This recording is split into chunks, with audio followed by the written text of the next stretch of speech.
Energy. It is all around us, both seen and unseen. It affects all the lives within humanity, our great planet Earth, and the entire universe. It is a conscious, cosmic matrix, an ever-evolving cycle, creating, breaking down, and recreating.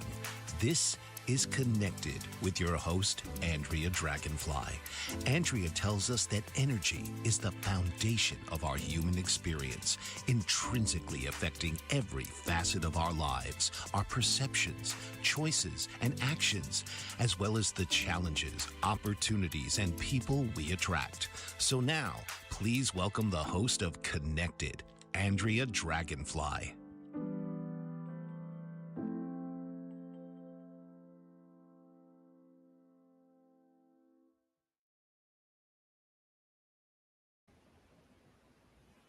Hey, good people of the world. Welcome back. It's the 4th episode of Connected, and I have a special guest with me this evening. This is my partner. This is Scott David Clift. And Scott and I have been finding ourselves in this incredible journey where we have both complementary skill sets that come together in the most extraordinary ways. And so Scott is also another voice. He's another person to take in this information and be able to share insights and bring different conversations to the table as we explore energy and all that we've done so far. So I'm going to go ahead and turn it over to Scott and let him introduce himself. Great. Thank you so much. Yes. It's a pleasure for me to be here and a pleasure to share and to, as Andrea said, add another voice. There's so many voices in the world, and they're all so important. They all have so many perspectives. A little bit about myself. I, like Andrea, have been on the path of serving as a healer for the world, if you will. I've been working for the last, we'll say 20 years or so, working as a psychotherapist predominantly, but also kind of billing myself as a coach, a consultant, a facilitator of people and groups processes. So I am a licensed psychotherapist in the state of Colorado. And have been really specialized within that work anyways, as what I call a somatic psychotherapist. I'll explain a little bit more about what that means, but the somatic part is really about kind of the connection to the body. So when we think of psychotherapy, a lot of times we think about our mind, our thoughts, our emotions, our past. But the cutting edge of psychotherapy is its research-based connection to kind of what's happening in the physical body. My past and my life has always integrated kind of as much of life experience as I can possibly fit into that. And so my undergrad, I did a degree in humanities, which is all about studying the human experience. My own personal journey has involved kind of exploring all the facets of who I am, how I interact with the world, how I interact with both seen energies, unseen energies, things that impact me, but also observing how unseen and seen and known and unknown forces impact those that I come into contact with, whether in my personal life, but also, of course, especially in my professional life, working to kind of hold that space to guide others in their healing journey as well. So it's my pleasure to be here. It's my absolute honor to kind of share this space with my beloved Andrea. Happy to be here. Excellent. Thank you so much. And so as we have been just reviewing a little bit of what we've discussed so far, we've been definitely kind of really getting into knowing ourselves on an energetic level. And even last week, just kind of a little recap as we get moving into the deeper parts of exploring ourselves, I talked about how there's 6 factors, energy factors, that live kind of in the background. They're operating whenever we're communicating with any given person. It's just part of being human. And these 6 energetic factors can be in any one of these categories, and we may be experiencing multiple at one time, or maybe just one, or not really quite sure, but they're still influencing us in some way. And these factors can be within the physical, the emotional, the mental. They can live in the social, the environmental, and the spiritual energetics. And I spoke a little bit more about how those were operating in last episode. But even with Scott, how do you see these energies show up with the clients that you work with?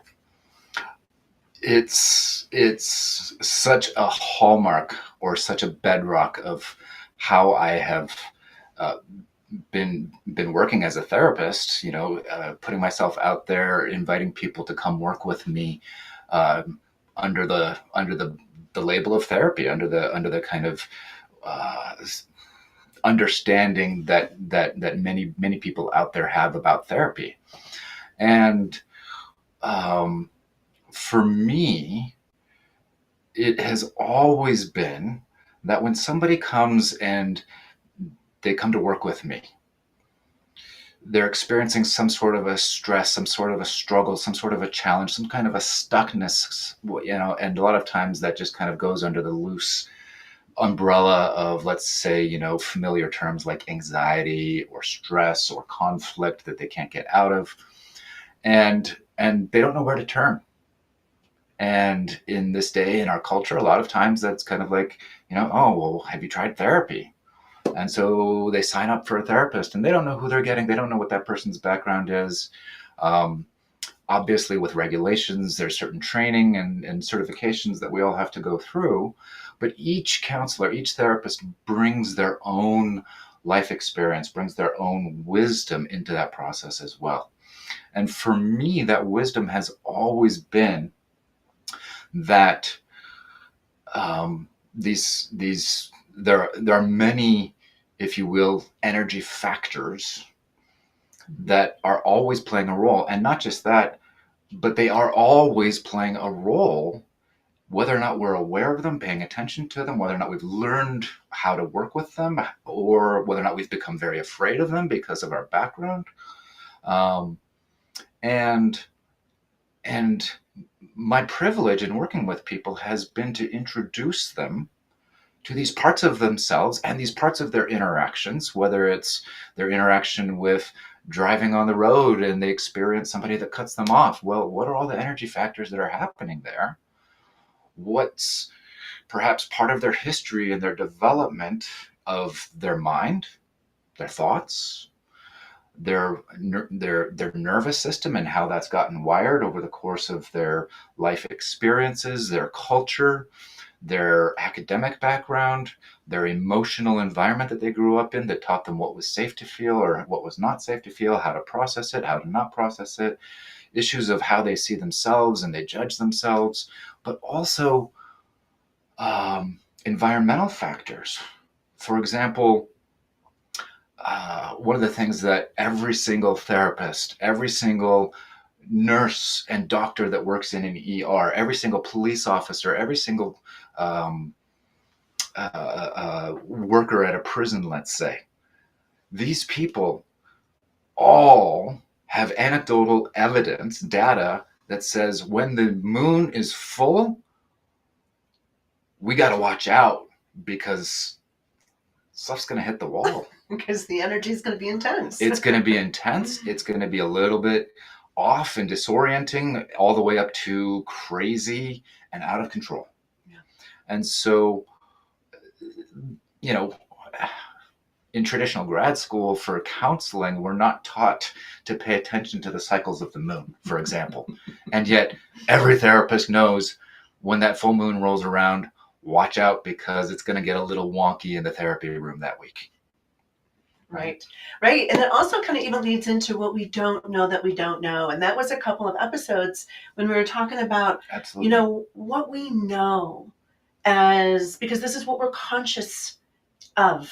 And I spoke a little bit about being conscious and that very short little definition about being aware of and connected to something, right? So we're really conscious of our everyday, operations, our routines, our work, our way that we live our lives. And then there's also what we don't know that we don't know. And then we move into that whole category of what we don't know that we don't know. And that energy also is playing out within us, also connected to those 6 energetic factors that we're completely not even really aware of, that are even operating with us, as well. And so how can you speak to that with the people that you're connected with as well, through, and it could be either professionally as well as personally? Absolutely, absolutely. So I've used that, and what Andrew's referring to in those categories of the things that we know that we know, the things that we know that we don't know, the things that there's actually another category referred to as that which we don't know that we know, which is kind of like this inner intuitive wisdom. And then there's also kind of what Andrew's really focused on about what we don't know that we don't know. And for those of you that may have heard something like that and you want the reference, that's actually referred to as the Johari window. That kind of outlines that. And I completely resonate with what Andrew has been talking about what you don't know that you don't know. This is a whole area of what I have just, for years and years just referred to my clients with in terms of energy.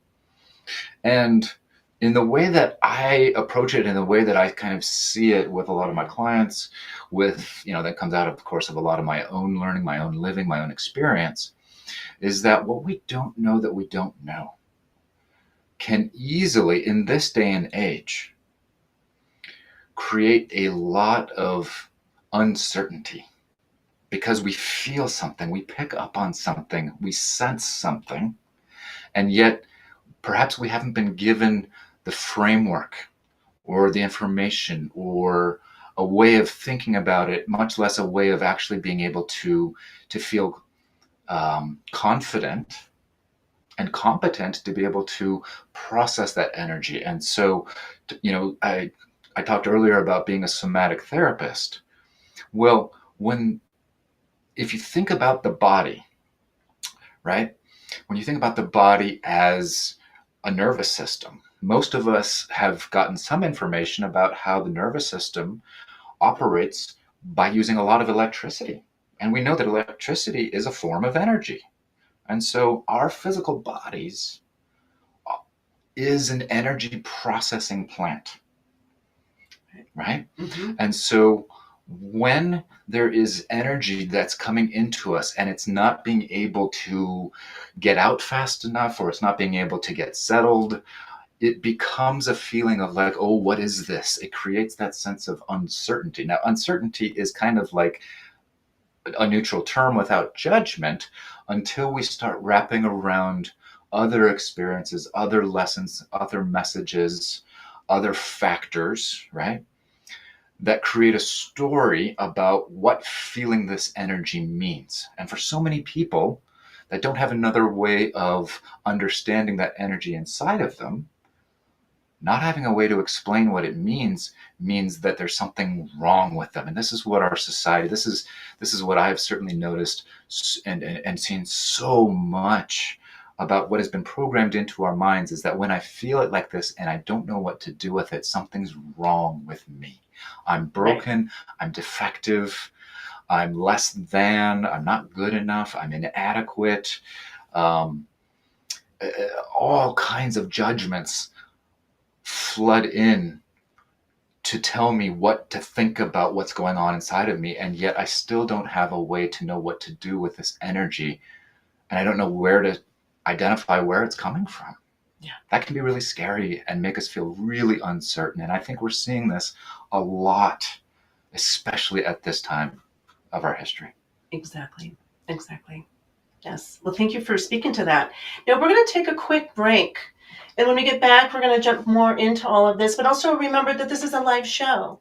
And halfway through, we will open up the phone lines. So if you have any questions, anything about what we're talking about today, anything that has been already discussed in previous episodes, it's a great time for you to get on the phone lines, give us a call, and talk to both of us. So we'll be back in just a couple minutes. What if there were a super tiny device that could diagnose the brain and is smaller than a single human hair? What if you could see inside the brain to help an epilepsy patient during surgery, or to help the fight against Parkinson's disease? Dr. Patricia Broderick is proud to announce the Broderick Probe, a biomedical and electronic breakthrough. Imagine a probe to help with the understanding and potential cure of brain-related diseases. To learn more, listen live to the Easy Sense radio show with host Dr. Broderick, Wednesdays 7 p.m. Eastern on the Bold Brave Media Network and TuneIn Radio. And to help support the Broderick Foundation, please go to EasySense.com and learn how, with your help, we can fight these horrific brain disorders. That's EasySense.com to learn more and help support the Broderick Foundation. Author, radio show host, and coach John M. Hawkins reveals strategies to help gain perspective, build confidence, find clarity, achieve goals. John M. Hawkins' new book, Coached to Greatness, Unlock Your Full Potential with Limitless Growth, published by iUniverse. Hawkins reveals strategies to help readers accomplish more. He believes the book can coach them to greatness. Hawkins says that the best athletes get to the top of their sport with the help of coaches, mentors, and others. He shares guidance that helps readers reflect on what motivates them. We discover and assess their core values, philosophies, and competencies, find settings that allow them to be the most productive, and track their progress towards accomplishing goals. Listen to John Hawkins' My Strategy, Saturdays, 1 p.m. Eastern on the BBM Global Network and TuneIn Radio. Welcome back. So we have a guest, Scott David Clift here, who is sharing with us information about somatic psychotherapy and the intersection of spirituality. Scott, you were just sharing a little bit about how when we carry this uncomfortable energy, this energy that we don't know what it really is, it can feel very awkward. It can feel, even kind of scary. The fear can kind of show up and run a person's experience at that time. Can you share a little bit more about how that is for clients, for people, especially at this time? Absolutely. And to do that, I'm going to actually share a bit of a personal story with you all. It was about, I want to say maybe 20, 25 years ago for me. I grew up in an environment, right, that shaped how I approached and how I processed information. And for me, that was very much about being in my head. I had to figure it out. I had to make sense of it using my mind. And where this took me to was actually a very dark place. And I had kind of a bit of a crisis, if you will, where I kind of sat myself down in a chair and I said to myself, I'm kind of crazy like this. I'm not going to get out of this chair until I find something that is absolutely for sure certain. And I went through everything I'd been taught, everything I could see in the world, every message, every value, every belief, and this included science and religion and philosophy and everything that I'd been taught, right?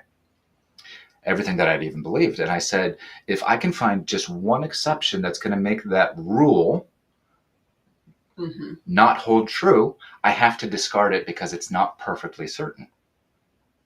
And what this process led me to was a bit of a very dark space, I'll say, where, as I like to kind of say a little bit facetiously, I had no reason to get up and do anything because I didn't have a solid reason to do it. In fact, I didn't even want to get up and eat because it's like, why stay alive?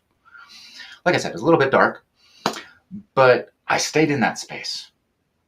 And what happened for me is that when I stayed in that space, and it was kind of a little bit out of body and a little bit kind of just trancey-like, if you will, what came to me in that space, in a space of incredible aloneness and disconnection, was this vision. No drugs, no nothing. And this vision of just kind of being taken out into the universe, into darkness, into emptiness, into the void, as I've learned to call it now. And in that space, I was met by an incredible light. I can't explain it. I was a Christian at the time. I would have called it God, but hey, that's just a word, that's just a label. And it was absolutely clear what that light told me. It didn't tell me in words, but what I experienced was that I was connected with everything. And I didn't need to understand or figure out how. That I was already connected. Yes. Right? Exactly. Now, I've come to understand that light to be in what we frequently refer to as the spiritual world, but again, spiritual is just a word, right? But it was a kind of contact, it was a kind of connection that I'd never experienced. And I grew up in a church, going to church every Sunday. I'd never had this kind of connection before, right? I'd never been so certain of anything, and it didn't happen through my mind. It didn't happen because I figured something out. It was because I was met by an energy that said, Scott, you and everything is connected. And I realized at that point, with that assurance, that I keep pointing to my heart, because I felt it here. I felt it in my gut. It was this energy that just ran through me that said, this is truth, that everything is connected. For me, I had to then unprogram a lot of this crap that I'd been programmed with in my head. Exactly. Right? Right. I had to challenge a lot of the beliefs that I had taken for certain. For example, science is everything. Science tells us what's real. And what I realized is that, no, this energy told me something that was incredibly real. And that if I started from that place of believing that everything was connected, well, then science would tell me one of the ways that it was connected. Psychology would tell me another place that it was connected, right? And yet, even when I went to grad school and I got really deep, and then I was like, oh, psychology and the mind and cognitive therapy, great.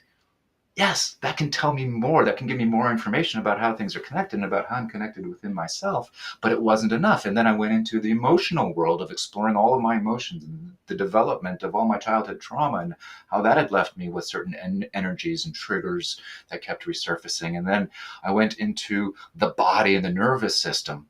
And even after all of that, it still wasn't enough.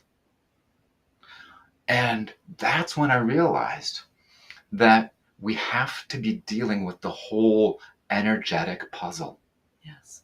We have to be dealing with the energetic puzzle of the body, the mind, the emotions, the environment, the energies of people around us that we pick up on. We have to integrate that with the energy of the spirit, which science, good science, doesn't pretend to tell us about. They recognize the limits of their methodologies, and they say we are able to talk about what we can measure, but we are not allowed to talk about anything that we can't measure. In other words, just because we can say things work this way on this dimension, we can't actually say that other dimensions don't exist. Right. And so they are proving more and more of that now, still, especially working with the quantum and all of those. Absolutely. Absolutely. And it's coming more and more in sync. Right? What people of conscientious, good integrity, spiritual exploration have been talking about is also coming more and more into line with the advancements of science in the quantum realm, as you were just saying. Right, exactly. And so what this meant for me is that I could no longer strictly keep working within a psychotherapeutic model, because so much of that tells us, don't bother with spirituality. It's nice, it's a good resource. If people want to believe it, it's great for them to believe it. But you as a therapist aren't allowed to bring it into the room, right? And yet what I realized is that by not doing that, people were going around in circles thinking that if they just did the therapy the way the therapist told them to do the therapy, that somehow magically things were going to get better. But they weren't even dealing with massive amounts of energy that we can just loosely refer to as spirit, right? That was impacting them. And they were feeling disconnected on a spiritual level. And yet they kept trying to pour that sense of disconnection into their human relationships, into fixing the earth, into figuring out their science, into increasing their bank account, whatever their endeavor was, but it could never meet them with the need that was actually being spoken deep, deep, deep inside them in a place that they didn't know that they didn't know. Right. And so for me, the work that I offer is what I now refer to as wholeness coaching, right? Getting away from this kind of strict limitations of therapy, right? Mm-hmm. And on that point, we in our society have gone so deep into expert status and knowledge. So for example, when your stomach hurts, you don't go to a head doctor, right? You go to the stomach doctor. And forgive me for not knowing the technical word of what they're called, right? Right. Gastrointestinal doctor. I don't Sure, know. sure, whatever it is. The But family doctor. if you have a thinking problem, you go to a therapist. If you have a body problem, you go to somebody who's gone through the medical route. And what we're discovering more and more is that this approach actually creates more, not less, more discomfort, more dis-ease, more disease, to be honest, right? Because these parts of us are being treated as if they were separate when in fact they are so incredibly intrinsically connected, and they're always playing off of each other. For me, I thought if I just studied hard enough, if I just applied myself hard enough, that somehow magically I would arrive at a place where all of my, let's say, trauma, right? All my thinking, all my emotions, I would become the master of them. And yet, what I realized along the way is that spirituality, energy work, the work that Andrea does as an energy healer, right, has such a vital role, and that we in fact are talking about the same holistic human experience, but from different lenses, different specialties. And if we don't get together, and not just Andrea and I, of course, right, but all the people out there who are of service and all about the healing for themselves and for those that they serve, if we're not talking about all the other modalities, all the other energetic structures, and starting from a premise of saying it's all connected, let's figure out how they're connected, rather than continuing to be stuck in the question of if it's connected, right? And that's been a big kind of evolution in my own understanding as well as in my own practice. And what it's translated to is that my clients, the folks that come to me for help, they're getting better faster. Right? It's not always easy. In fact, it's rarely easy, because one of the things that has to happen in that process is that we have to let go of what we have thought defined us or defined what we knew to be real. And we have to let go of that, because it has actually been limiting us. It's actually been keeping us in a prison of our limited belief. And so when we start moving into spirituality, what we're actually starting to do, perhaps for the first time in our life, is we're actually starting to experience what trust, the trust of the fact that I am connected, what it starts to feel like, what I start to perceive, and what starts to change in my perception about myself, about my relationships with my special people, my relationship with the world, my relationship to what's going on in the world, and how I experience it. All of that starts to shift when I start to feel, oh, I am connected, and I don't have to do anything for it. Nice. Okay? I am connected, and I don't have to do anything for it. And one of my biggest problems, and I'll just say this, I'll put it right out there. One of my biggest problems with so much of psychotherapy, how it's presented, is that it says it says to the client, if you just follow this program, you'll feel connected. And what I discerned is that that's not the case.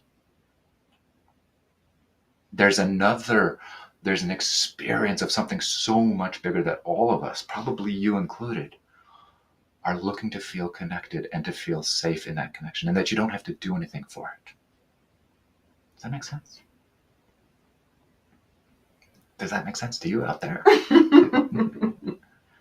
And I think maybe, even speaking a little bit more about that. If they don't have to do anything for their connection, then how are they connected? And we have a little bit of time before we are about to take a break, but this is just also It's a great question. like a seed, to plant Absolutely. a thought. And then, and maybe we can even ask some of our audience who may want to give us a call. I am going to leave that. We can certainly come back and Scott can answer or speak more to that.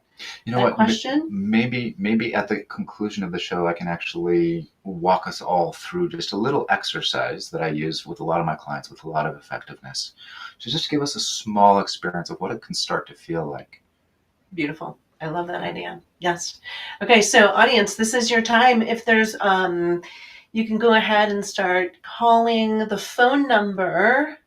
Let's see if we can get the phone number on the screen. There it is. Call in live at 1-866-451-1451.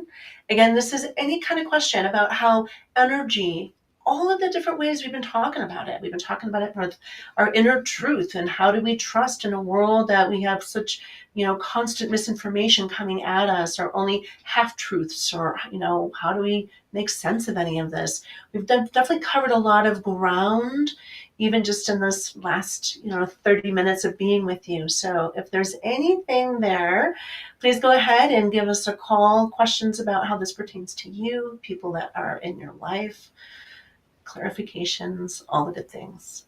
So we'll go ahead and meet you back here in 2 minutes.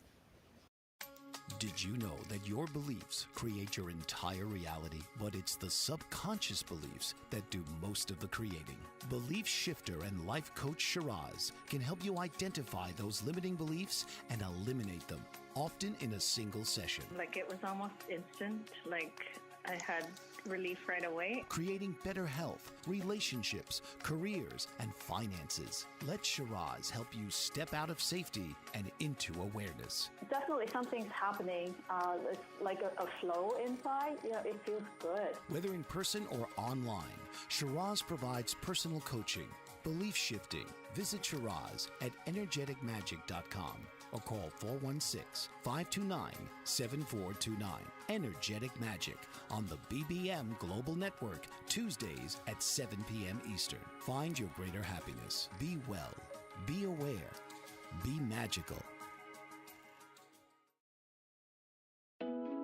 Are you struggling to care for elderly parents or a spouse?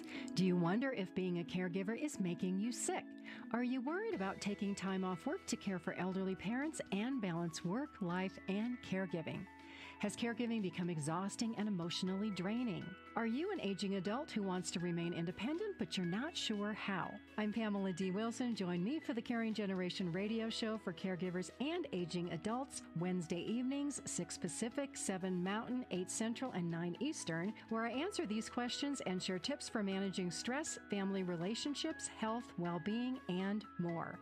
Podcasts and transcripts of The Caring Generation are on my website, PamelaDWilson.com, plus my caregiving library, online caregiver support programs, and programs for corporations interested in supporting working caregivers. Help, hope, and support for caregivers is here on The Caring Generation and PamelaDWilson.com. Welcome back. I have our guest this evening, Scott David Clift. We are talking about the intersection of therapy and spirituality, and how energy and energy consciousness plays such a huge part in all of our lives, whether we're aware of it or not. So if you have any questions about energy, deepening into your own discovery of who you are and how your energy is working. And of course, we're going to continue to play with this for many episodes to come and continue to expand them, connect them into, worlds within worlds, actually, as we begin to set off in new directions around this energy. However, as we are here, we do have our live call in. That number is at the bottom of the screen. And also just kind of getting back with what Scott and I were talking right before our commercial break. We were talking about, okay, well, not everybody may know that they're already connected. And how can people kind of deepen into that sense of understanding, especially in a world where so many people feel disconnected, where they're not, especially with, even with COVID and our youth culture and how we have been actually becoming more separated than connected. And many people come to therapy because they're feeling disconnected. So, Absolutely. Scott, share more about that and how you have seen that in your practice or even, other areas of life. Certainly. So as I was listening to your question, one of the things that really struck me is that there is a direct relationship between how I feel connected within myself to how I feel connected outside of myself. And for so many of us, there is a challenge to feeling connected inside of myself. Right? I was kind of talking about this earlier, is that like, I feel like there's this huge, like, swirling of energy inside of myself, and yet I'm taught to think about it in a very particular kind of way. Right? Right. So one of the ways that we can connect it inside myself, and you kind of talked about this in your first show, was about kind of feeling into your yes and your no using your body, right? Right. Body talk. Exactly. Body talk, right? And that's definitely one of those things where when we really slow things down, when we really kind of identify, oh, this is something I've been told I should want. And if we can just maybe make a list sometimes of the things that I've been told I should want, is it really what I want? Right? You're right. Right. That's a great start, because what that does is it just creates enough of a space to maybe start really feeling into, oh, when I say I want this, what does my body do? Do I start to get a little bit tight? Is there a little bit of fear? Is there a little bit of anxiety? Is there a little bit of stress when I say I want that? Okay, maybe that's what I want, or maybe I'm actually operating off of kind of what I've been told I should want, and that's what's getting in the way, right? So that's the first thing, is get connected inside yourself. Another thing that I do with a lot of my clients with regards to connecting inside of themselves is I just have them do a very simple exercise, which is, rather than asking themselves or reflecting on a particular experience, right? Why am I feeling what I'm feeling? Stop asking why. Why questions get us immediately up into our head, which means we can only make an opinion or a judgment about what we're feeling. And what that does is it actually takes us out of the feeling, right? Mm-hmm. It actually disconnects us from the very feeling that we're having. And there's a lot of reasons why we might end up doing that. But making a practice when we're not totally panicking or freaking out or totally like seeing red, but just making a practice of asking myself, what am I feeling? And looking at a list of just emotion words, just to help create a better palette, as I like to call it, of my emotions, my inner world, my inner energy world of emotion. I know, this has been a really big piece for myself. I feel like I'm a very wonderfully connected into my emotions. But if you asked me to list a bunch of them out, I would be like, yeah, let me think about that. So very unfamiliar territory for many of us. We know what we feel, but sometimes even putting language to that, yeah, and being able to expand our understanding, our awareness of, oh, wow, and how they're all slightly, different and nuanced, from one another, just helps me remember, oh, yeah, I am an incredibly emotional being with all these different energetics. How do I deepen into my own understanding of myself? Okay. So, thank you. Absolutely. Mm-hmm. And I'll give you a perfect example of that, right?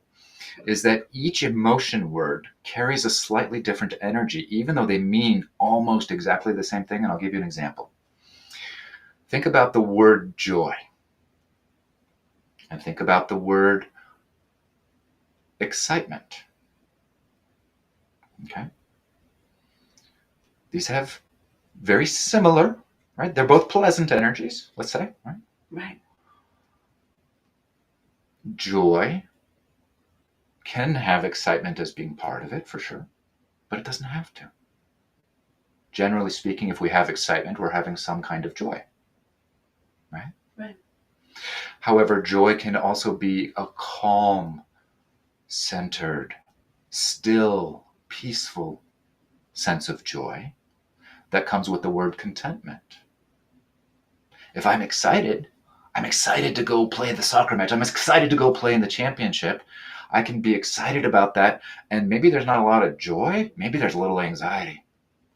So each one of these words that we start actually making a practice of connecting with ourselves, connecting our mind with our feelings, connecting our mind with our emotions, is a way of creating an inner sense of connectedness.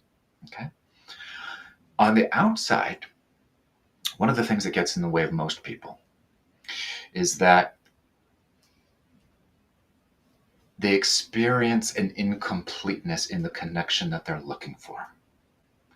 And one of the things that our society, unfortunately, has trained us to do is to say that if it's incomplete, it's bad. Right? If I'm not feeling all that I want to be feeling, or all that I think I should be feeling, again, back to that word should, if I'm not feeling all of that, then somehow it's deficient. And so what we end up doing is we end up focusing our energy and our thoughts on what we're missing instead of how we're actually connected. Right? I'll give you another perfect example. In an urban environment in the West, we're living in more polluted areas than if we were living further outside the city center. Right? Certainly, we're living in more polluted environments than existed 400 years ago. And so we can focus on the fact that it's more polluted. And we can create judgments about this. Well, that creates a sense of worry. Worry creates a sense of disconnection. We begin to be fixated on the problem of how we're going to get sick. And truly, pollution does create some disease, for sure. But the worry creates also an added energy that creates even more of that disease and creates a physical disease. Added to the worry adds even more spinning disease, and it just adds to itself. As you said last week, like energy attracts like energy. Yes, it does. And that energy right there is a form of feeling disconnected. Okay? When, on the other hand, I invite people to say, hey, take a breath. Right? Take a breath. Mm-hmm. When was the last time you actually thought or had to really effort to take a breath? Now, obviously understanding that, a chest infection or something else is going to make that a struggle. I understand that, right? But in terms of the availability of oxygen, when was the last time you had to earn the air that you breathed? No. The earth, in its infinite design, that, let me tell you, no human being had a hand in. Right. The earth, in its infinite wisdom of design and our evolution as a species in conjunction with the earth, developed in connection with each other. We developed lungs for the oxygen that the plants, the trees, the grass, the flowers put out as their waste. Their waste product is our life product. Of course, right? Mm-hmm. And vice versa. So what we breathe out is carbon dioxide, which the plants need for their respiration. And so we have this beautiful cycle so that every breath that you take is a connection with the earth itself. And let me tell you, the earth is way more powerful than human beings. It's a source. One of the things that I love to remind my clients of is that in the West, I ask them what gender is the earth? And not a single person has ever said it's male.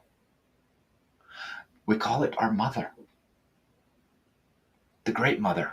Many spiritual traditions, every spiritual tradition, has always referred to the earth as the feminine. What they do with that is a whole other issue. But we have a connection with the earth. It's undeniable.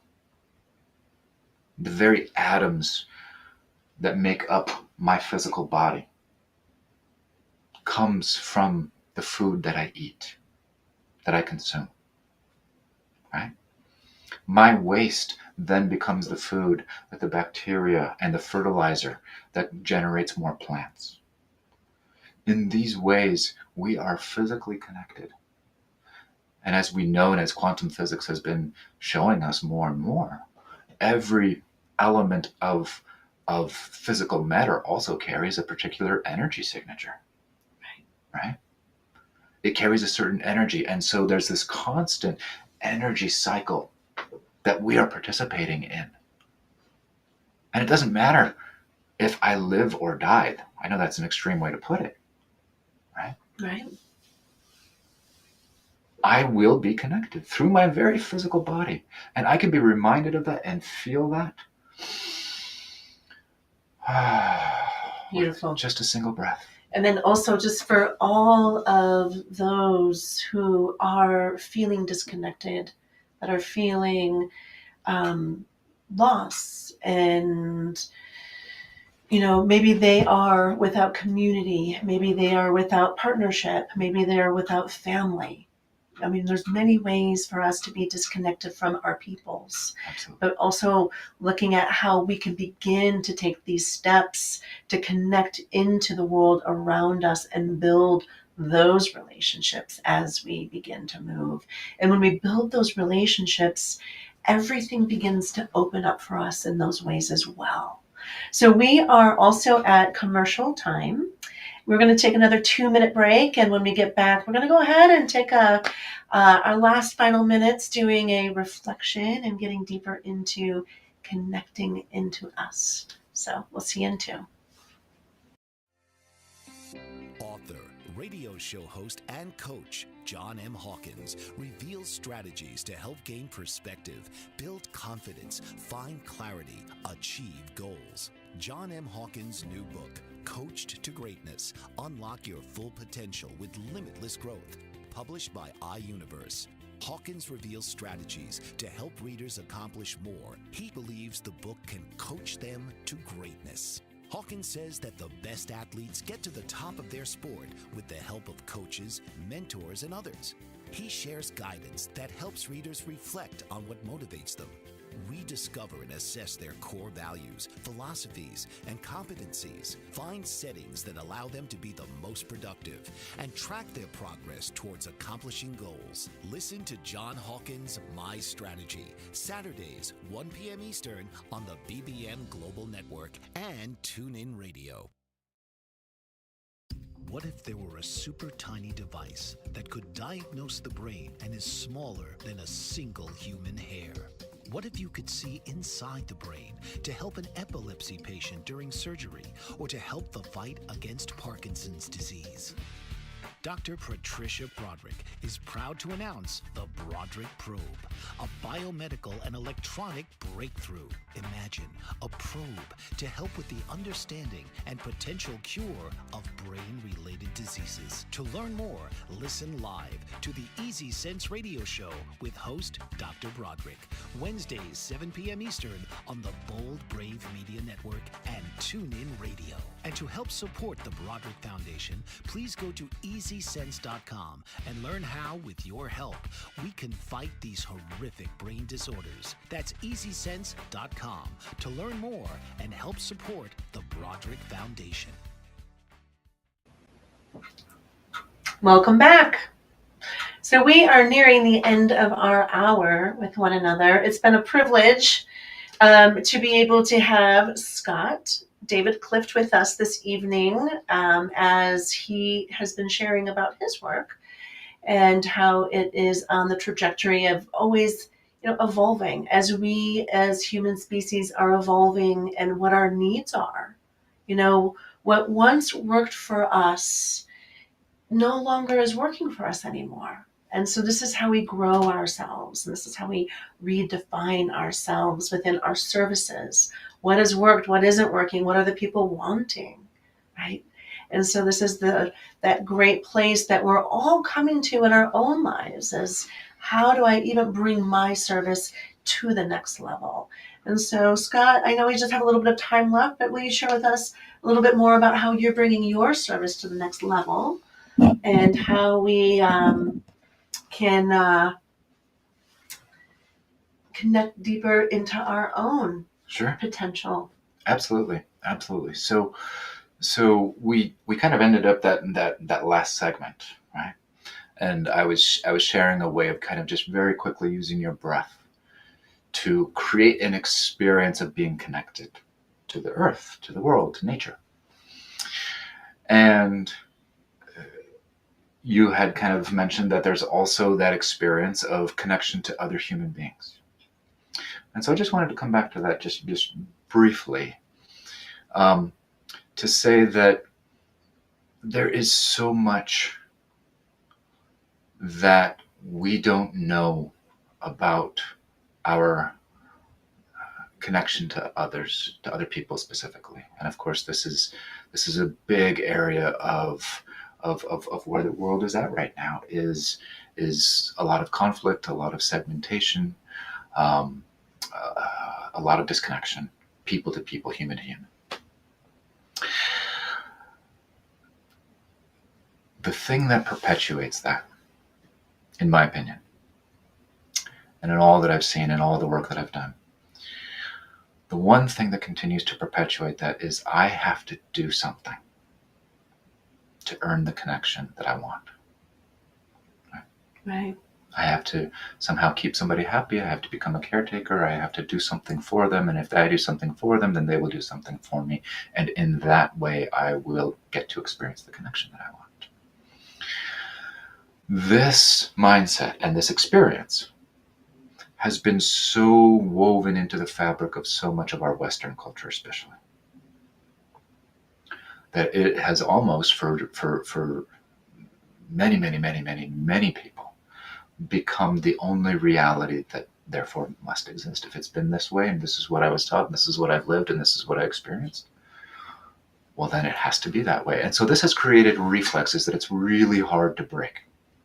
I shouldn't say it's hard. It takes a lot of work. Nice. Yeah. It takes a lot of work. And that's why we need to start with what we have available. Right? Maybe you don't have the human connections that you really want, and you don't know how to go about getting them. And this is even with your own family members, your children. Like if you Absolutely. are disconnected with your kids, if you're disconnected with your community, your friends, I ran into many people who felt very isolated, Yes, especially exactly. coming out these last few years. Now we're like 4 years outside of Yep. COVID energy, but that isolation is very real for them right now, for sure. And there's also a huge segment of our population that believes they're connected, but they're not satisfied with their connections. They're wanting a deeper, richer, more expansive experience of connection, but they're not sure how to get that either. And so they keep doing the same thing because they believe and have been told what they have to do. Right? And so what we're really naming here is a huge cultural, societal, civilization level mindset, and I will call it a problem. And it's that problem that all of us have an opportunity to start addressing, even in our own lives. It starts from our own lives always, right?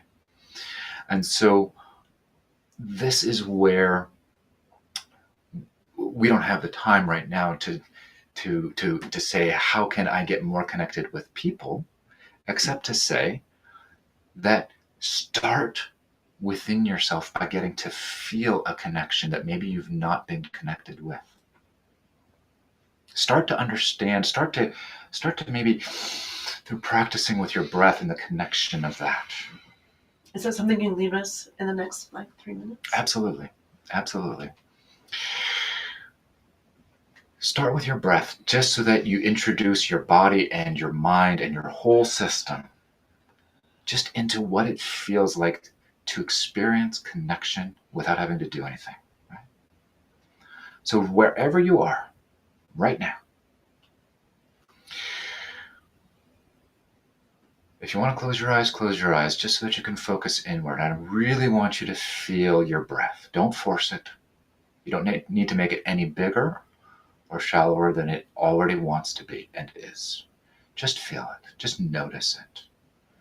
And notice that when you breathe in, oxygen molecules are entering your lungs. Those oxygen molecules are entering your bloodstream. Your heart is pumping those oxygen molecules all throughout the body, from the tip of your head through every brain cell, your eyes, your nose, your ears, your mouth, your skin, where we can pull in other sensations, all the way nourishing your muscles, your ligaments, your tendons, your internal organs, all the way down to your feet. That blood is being pumped, and your heart is doing what it's meant to do, serving you, serving to circulate that oxygen. And as that oxygen enters your cells effortlessly, your cells use the energy with that oxygen combined with the energy from your food to create a nourishing, healthy life. And sure, maybe there's some stuckness, maybe there's some things that wants to get cleared out. But that basic process has never failed you. And I know this because you're actually hearing my voice right now. That process that you don't have to do anything to make happen is keeping you alive. That process then, in using up the energy of the oxygen molecules, then transforms it into waste. That waste then gets put back into the bloodstream, it gets pumped back into the heart pumps it over to the lungs then push it out your mouth, your nose, out into the environment, where the plants then say, thank you so much for the energy of your carbon dioxide, and they receive it with gratitude, with connection, with honoring the fact that without your breath, they don't breathe. And they do the same process that we do naturally.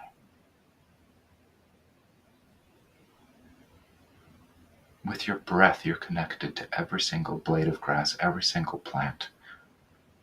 You share energy, you share molecules with them. You are connected. And you don't have to do anything to keep that connection going except breathe. Start by feeling that, and then start building on that feeling into your relationships with people. Beautiful. Thank you. Thank you so much for bringing your wisdom, your service to the show tonight, for sharing all that you did, for weaving in through the last several episodes and everything that we've been talking about this evening. It's been beautiful to just see it come from another perspective and be part of that conversation. And again, this is really the launching point, and we're moving ourselves into what's next. And when we're looking at that, we're going to begin to look at our energy fields and how we have more than one, and how each one of them has a very intrinsic, relationship with the next, and how they are holding these energies, that which we don't know that we don't know. And we're going to dive into that next week. And so, again, it's a pleasure to be here with you. Thank you so much walking this conversation forward. This is the conversation for where we're going as a evolved, conscious people, right? And so it's just always lovely to be here with you, and stay connected every day. See if you can explore and expand what you are already connected to and what can be even more part of the connection as you move yourself forward. It's always a pleasure. Take care. We'll see you so next much. week. Thank you. This has been Connected with your host, Andrea Dragonfly. Join Andrea each week on an extraordinary journey, exploring the consciousness of energy and how you are connected. Thursday, 9 p.m. Eastern on the Bold Brave TV network.